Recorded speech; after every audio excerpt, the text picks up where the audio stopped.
పర్యటనతో Bharat America మధ్య మరింత బలపడిన బంధం. ఆంక్షలను సడలించిన అగ్రరాజ్యం. అత్యాధునిక పరిజ్ఞానం బదలాయింపునకు సుముఖం. వ్యాపారం పరంగా లక్ష్యాన్ని సాధించిన అమెరికా అధ్యక్షుడు. స్వదేశంలో 50,000 ఉద్యోగాల కల్పనకు ఒప్పందాలు.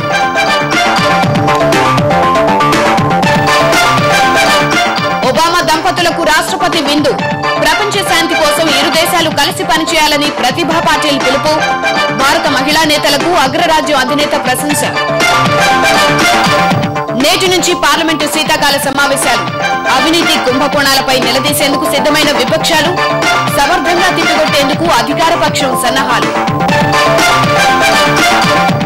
మరోసారి స్వల్పంగా పెరిగిన పెట్రోల్ ధరలు. లీటర్కు 32 పైసల్ని పెంచిన ఐఓసీ, బీపీసీఎల్. ప్రభుత్వ పాఠశాలలో చదివే పేద విద్యార్థులకు ఉచిత దుస్తులు. 52 లక్షల మందికి పంపిణీ చేస్తామని రాష్ట్ర సర్కార్ ప్రకటన.